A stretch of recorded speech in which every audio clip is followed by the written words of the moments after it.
AS equal to AD approach. AS equal to AD approach to determine equilibrium GDP. Equilibrium GDP is the situation where planned aggregate demand is equal to planned aggregate supply. Means ये वो situation है जिसमें जो producer है उसकी supply है वो aggregate demand के इक्वल है। ना तो प्रोड्यूसर को लॉस होता है अनफुलफिल्ड डिमांड का और ना ही प्रोड्यूसर को लॉस बियर करना पड़ता है अनडिजायर्ड स्टॉक का।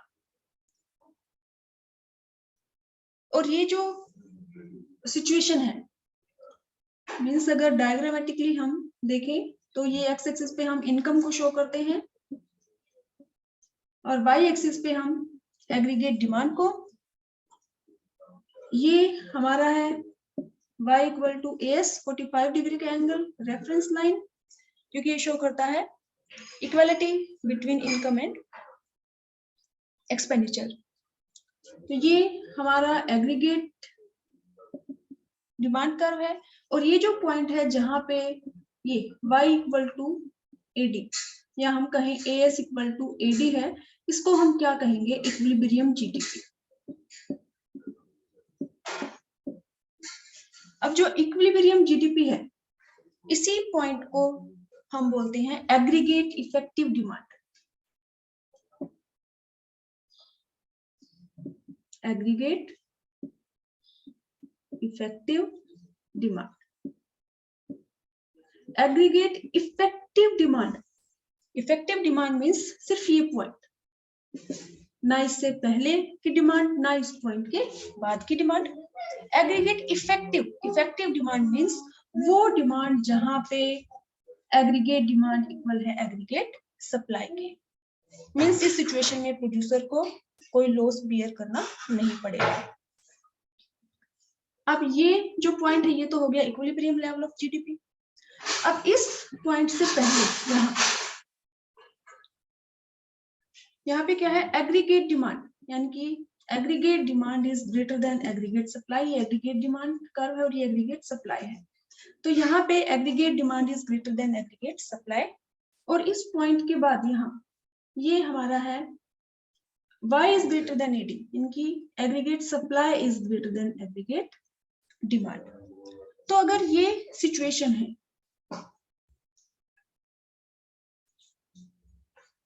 तो इन सिचुएशन में दोबारा कैसे इक्विलिब्रियम रिस्टोर होगा। अगर ये दोनों सिचुएशन है तो कैसे इकोनॉमी में दोबारा इक्विलिब्रियम रिस्टोर होगा। तो ये हमारी फर्स्ट सिचुएशन है aggregate demand is greater than aggregate supply. तो इट मींस फॉर एग्जांपल अगर हम अज्यूम कर ले कि सप्लाई है 100 यूनिट्स और एग्रीगेट डिमांड है 150, तो एग्रीगेट डिमांड ज्यादा है और एग्रीगेट सप्लाई कम है। तो इस सिचुएशन में प्रोड्यूसर के पास जितना भी स्टॉक है वो सारा सोल्ड आउट हो जाएगा और जो सप्लायर्स हैं वो जो बायर्स हैं जो कंज्यूमर्स हैं उनकी डिमांड को फुलफिल नहीं कर पाएंगे क्योंकि उनके पास स्टॉक नहीं है।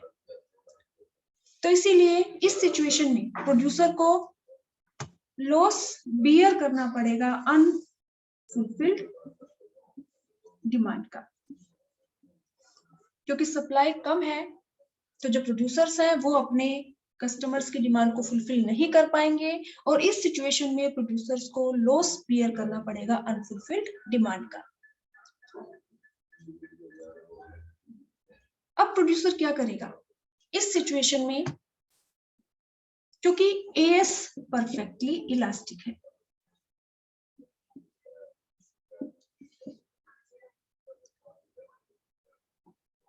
इसीलिए जो प्रोड्यूसर है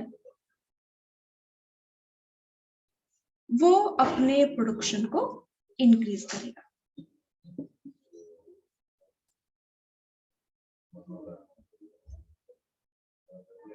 और अपने प्रोडक्शन को इंक्रीज करता रहेगा जब तक कि दोनों इक्वल ना हो जाए।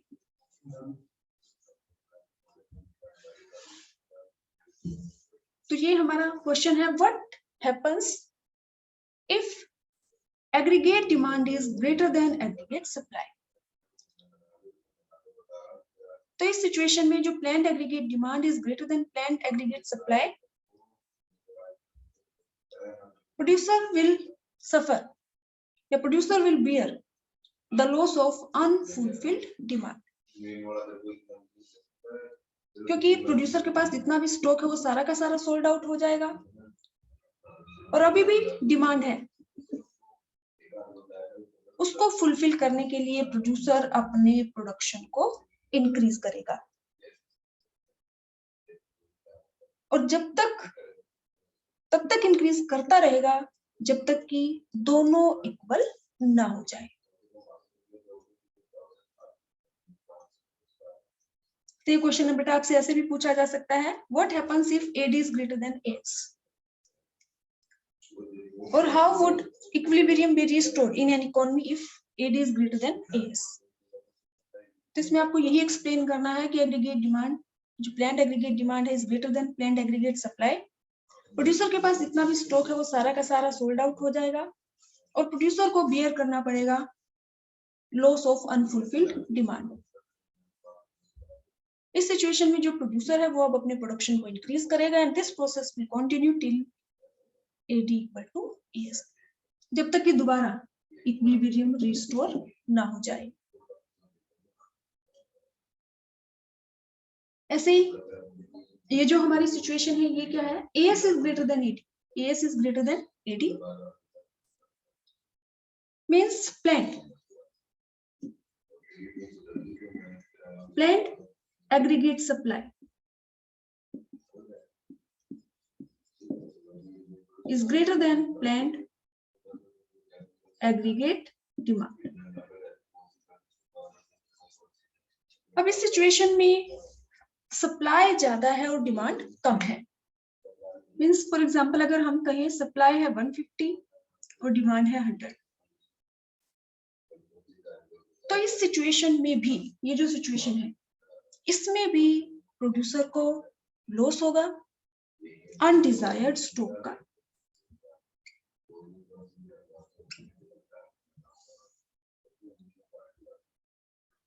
In this situation, planned aggregate supply is greater than planned aggregate demand, and producer will bear the loss of undesired stock। क्योंकि सप्लाई ज्यादा है और डिमांड कम है, तो प्रोड्यूसर के पास स्टॉक रह जाएगा अनसोल्ड, मींस कुछ स्टॉक उसके पास ऐसा होगा जिसको वो सेल तो करना चाहता है लेकिन वो सेल नहीं हो रहा क्योंकि डिमांड कम है। तो इस सिचुएशन में प्रोड्यूसर क्या करेगा, प्रोडक्शन को कम करेगा, कट इन हिज प्रोडक्शन,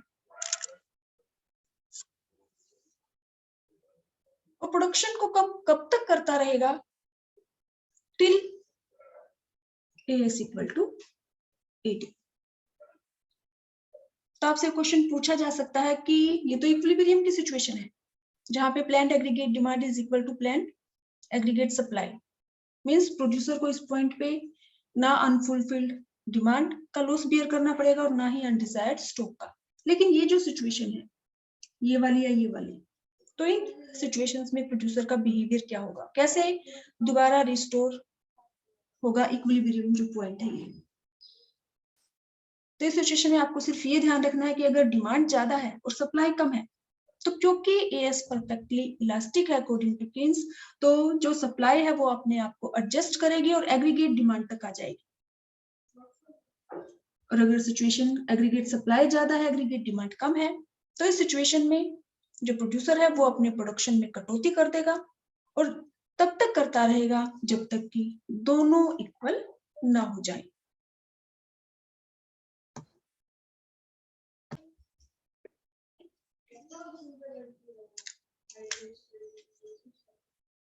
हमारी सेकंड जो अप्रोच है टू डिटरमिन इक्विलिब्रियम GDP, वो हमारी है S equal to I approach.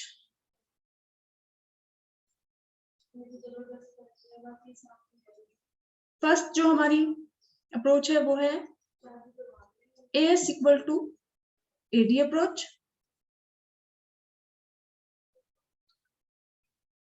As we know, AS has two component, C plus में S.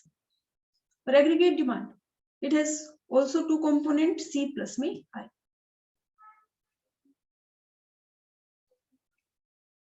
तो इनमें C दोनों में कॉमन है, तो हम कह सकते हैं S इक्वल टू I. तो एक अप्रोच हमारी ये है और सेकंड अप्रोच हमारी क्या है, S इक्वल टू I. तो जो हमारी सेकंड अप्रोच है टू डिटरमिन इक्विलिब्रियम GDP, इसको हम डिफाइन करेंगे. Equilibrium level of GDP is determined where planned savings are equal to planned investment.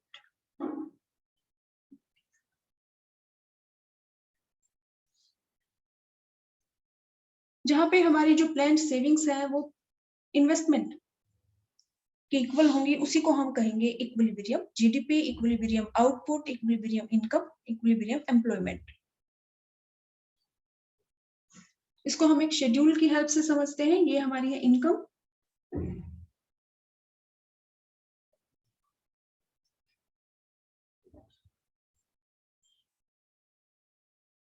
SI.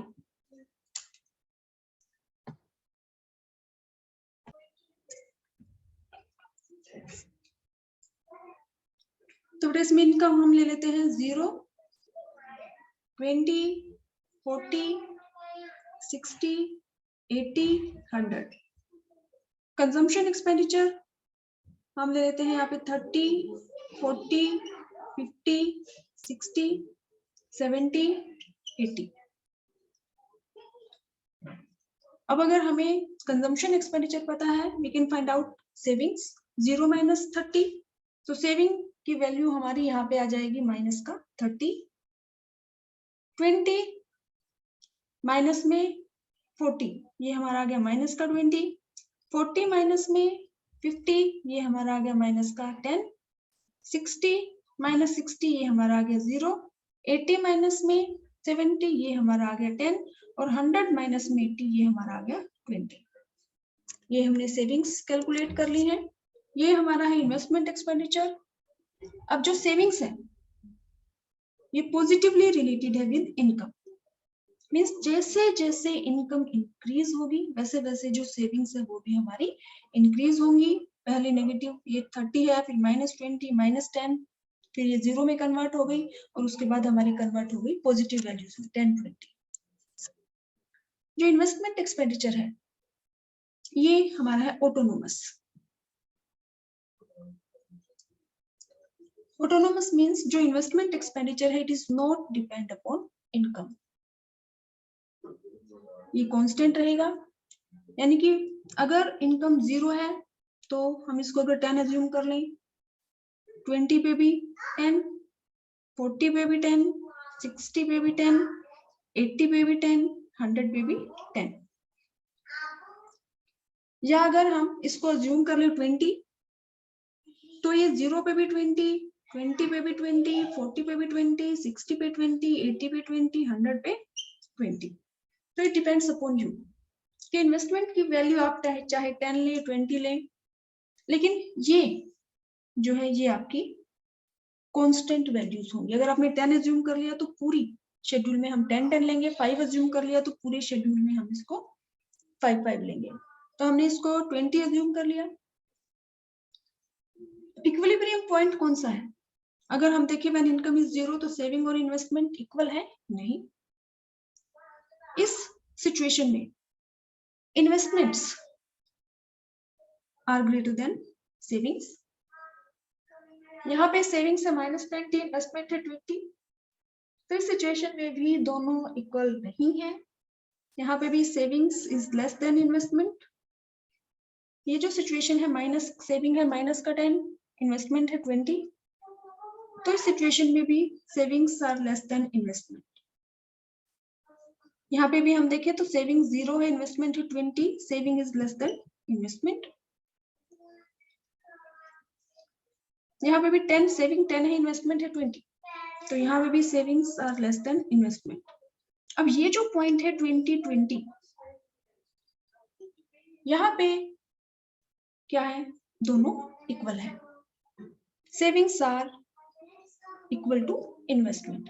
तो ये जो पॉइंट है इसको हम कहेंगे इक्विलिब्रियम जीडीपी।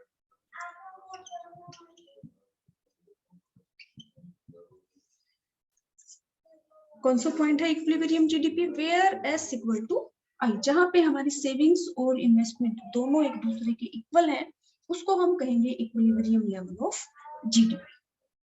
मींस ये वो पॉइंट है जहां पे जो aggregate demand, planned aggregate demand is equal to planned aggregate supply. अब अगर हम यहाँ पे इनकम ले ले 120, कंजम्पशन एक्सपेंडिचर 90,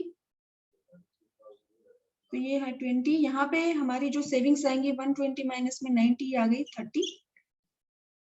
अब अगर हम इसको आगे ले लें 140, ये 100, तो यहाँ पे हमारी सेविंग्स 40 और इन्वेस्टमेंट हमारी कांस्टेंट रहेगी। तो ये जो सिचुएशन है ये हमारी होगी S is greater than I, S is greater than I। तो शेड्यूल में अगर हम देखें तो ये है हमारा equilibrium point where S equal to I। Equilibrium level of GDP, equilibrium output, employment, equilibrium income. और इस पॉइंट से पहले investments are greater than savings, और इक्विलिब्रियम पॉइंट के बाद savings are greater than investment. अब अगर डायग्रामेटिकली हम इसको प्रेजेंट करें,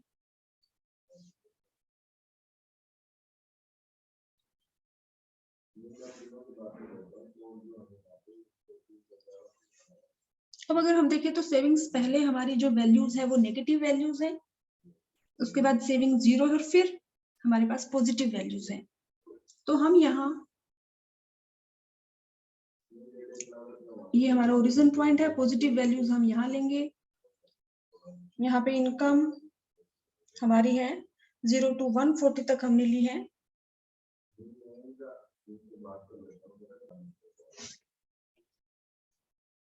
तो ये हमारा एक्स एक्सिस है, एक्स एक्सिस पे हम शो करेंगे ये इनकम, और ये हमारा वाई एक्सिस है, वाई एक्सिस पे हम शो करेंगे सेविंग्स और इन्वेस्टमेंट।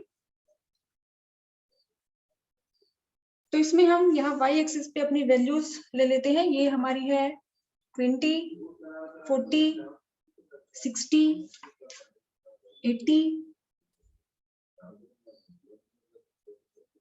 20, 40, 60, 80, 100, 120, 140।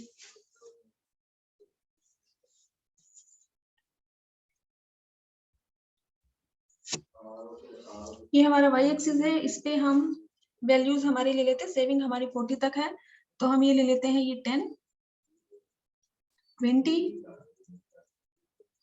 30, 40। ये हमारी पॉजिटिव वैल्यूज है, और यहाँ ये ओरिजिन पॉइंट के बिलो हम नेगेटिव वैल्यूज को शो करेंगे। तो जितना डिफरेंस 10 पे यहाँ है, इतना ही सेम डिफरेंस हमारा ये माइनस का 10, ये माइनस का 20, माइनस का 30। सेविंग्स हमारी नेगेटिव 30 तक है। तो इसमें हम देख लेते हैं, जब हमारी पहले हम इन्वेस्टमेंट, जो फंक्शन है इन्वेस्टमेंट है एक्सपेंडिचर, इसको हम प्लॉट कर देते हैं। तो 0 इनकम पे 20 है, 0 पे इन्वेस्टमेंट है 20, 20 पे जो इन्वेस्टमेंट है वो भी हमने ली है 20,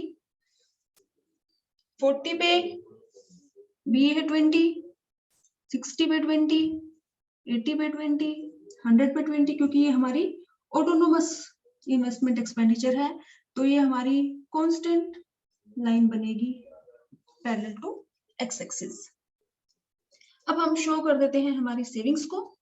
तो इसमें हमारी इनकम 0 है, तो सेविंग हमारी है -30, यानी कि when income is 0 savings are 30। तो फर्स्ट पॉइंट हम यहाँ मार्क करेंगे।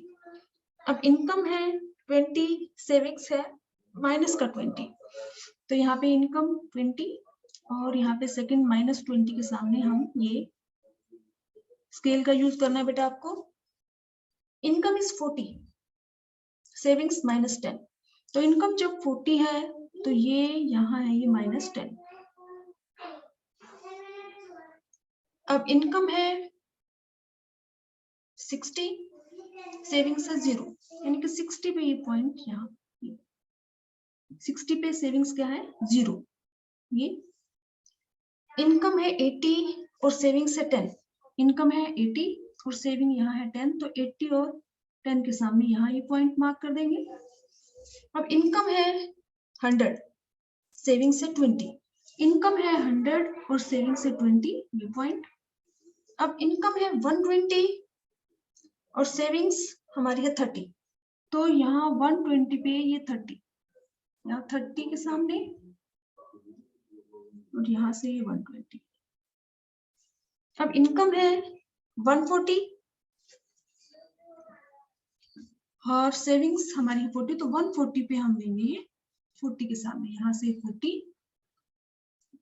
अब हमारा सेविंग कर्व यहाँ इस पॉइंट से शुरू हुआ है, और जितने भी पॉइंट हमने बनाए हैं इनको हम ज्वाइन कर देंगे, तो ये हमारा क्या बन गया, सेविंग कर्व। तो बेटा इस डायग्राम में अगर आप देखें तो ये जो देखो, ये जो पॉइंट है जहां पे सेविंग कर्व एक्स एक्सिस को कट करता है, इसको तो हम बोलते हैं ब्रेक इवन पॉइंट। लेकिन हमारा क्वेश्चन हमसे ब्रेक इवन पॉइंट नहीं पूछा गया है, तो ये हमें शो करने की जरूरत नहीं है। हमारा क्वेश्चन है इक्विलिब्रियम जीडीपी, और इक्विलिब्रियम जीडीपी हमारा कहाँ होगा, जहां पे s = i। तो इसमें अगर हम देखें तो ये जो स्ट्रेट लाइन है पैरेलल टू एक्स एक्सिस, ये और यहाँ से सेविंग कर्व इस पॉइंट पे कट कर रहे हैं, ये जो पॉइंट है इसको हम कहेंगे इक्विलिब्रियम जीडीपी।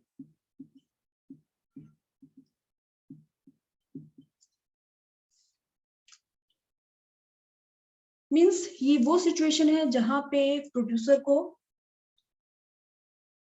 ना तो लॉस होगा अनफुलफिल्ड डिमांड का, और ना ही लॉस बियर करना पड़ेगा अनडिजायर्ड स्टॉक का। अब इस पॉइंट से पहले यहाँ अगर हम देखें तो देखो, ये हमारा है इन्वेस्टमेंट लाइन है हमारी, और सेविंग्स हमारी कम है, यानी कि ये जो सिचुएशन है ये क्या शो कर रही है, investments are greater than savings. Means equilibrium की सिचुएशन नहीं है। ये जो हमारा ये वाला जो पार्ट है, ये investment is greater than savings. और इक्विलिब्रियम पॉइंट के बाद अगर हम देखें तो ये जो पार्ट है, यहाँ पे देखिए तो savings are greater than investment, तो ये जो पार्ट है ये हमारा शो कर रहा है savings are greater than investment. ये जो दोनों ही सिचुएशन है,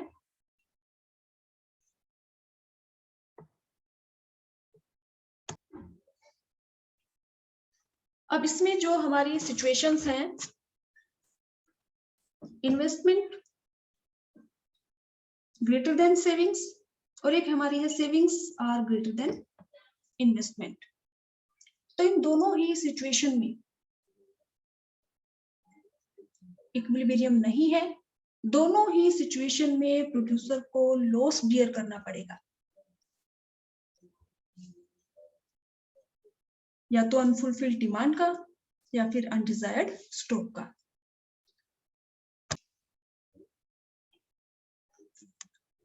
देखो बेटा, जैसे हमारा यहाँ पे है 20 = 20, जहां पे हमारी सेविंग्स इक्वल है इन्वेस्टमेंट के, तो ये हमारा हो गया इक्विलिब्रियम जीडीपी। इसी लेवल पे हमारा AD = AS होना चाहिए। तो अगर हम, ये हमारी AS है एग्रीगेट सप्लाई, एग्रीगेट डिमांड के हमारे कंपोनेंट है C + I, तो अगर हम C और I दोनों का एडिशन कर लें तो 30 + 20 50। When income is 0, aggregate demand is 50. When income is 20, aggregate demand हमारी है 40 + में 20 60. When aggregate supply = 40, तो aggregate demand हमारी है 50 + में 20 70. जब इनकम हमारी है 60, तो aggregate demand हमारी है 60 + में 20 80. When income is 80, aggregate demand हमारी 70 + में 20 90. When income is 100, aggregate demand हमारी है 80 + में 20 100. उसके बाद इनकम हमारी है 120 और एग्रीगेट डिमांड हमारी है 90 प्लस में 20 110। एग्रीगेट डिमांड सप्लाई हमारी है 140 और एग्रीगेट डिमांड हमारी है 100 प्लस में 20 120। तो ये हमारा एक ही लेवल पे हमारी दोनों जो कंडीशन है वो सेटिस्फाई हो रही है। कौन सी सिचुएशन? एक ही लेवल पे व्हेन इनकम इज 100, इसी लेवल पे हमारा है AS इक्वल टू AD और इसी लेवल पे हमारा है S इक्वल टू I। अब हम देखते हैं हमारी जो दो सिचुएशन है। एक तो ये वाली जो हमारी सिचुएशन है, investment is greater than saving, और सेकंड हमारी जो सिचुएशन है, savings are greater than investment.